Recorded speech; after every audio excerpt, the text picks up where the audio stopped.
Hey folks, welcome to Creepy Puppets Presents. I'm your puppeteer Tommy, and I like to explore some of the weirder aspects of philosophy and religion, especially if they show up in pop culture. In between last video and this one, I turned 32. Now, I know given my rather girly Mike Tyson-esque voice, you probably think I'm still like 14, but no, I'm in fact quite old. So I often feel that it's useful to contextualize how old I am. Whether it makes me feel older or younger, I'm not sure. But it's something that I think helps me cope with the fact that I'm now in my 30s. So last year, when I turned 31, I observed that I am the same age, or I was the same age back then, that Professor Snape was in the first Harry Potter book.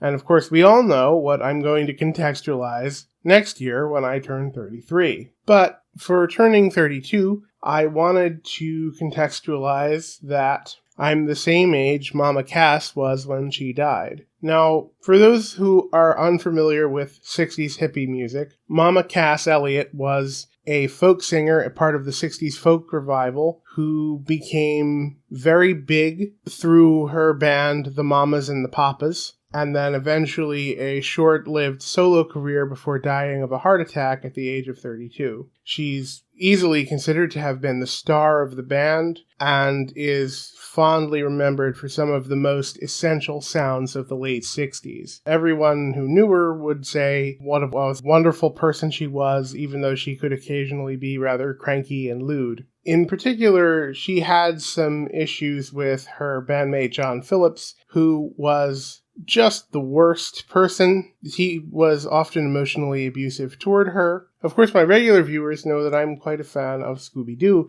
and Cass Eliot famously made an animated crossover in the new Scooby Doo movies. And this episode has proven to be so popular that this version of her character has made cameos in other Scooby Doo media, most notably Scooby Doo Mystery Incorporated. I decided to rewatch this episode on Boomerang, and yeah, it's a little bit on the cruel side, isn't it?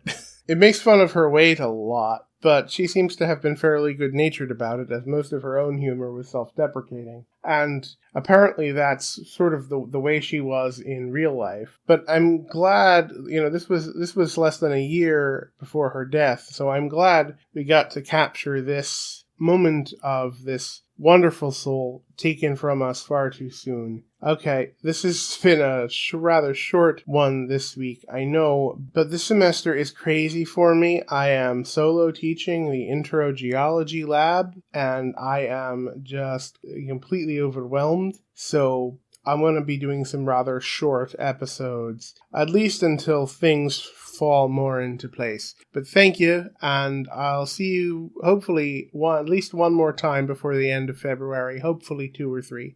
All right, have a good day, friends. Bye-bye.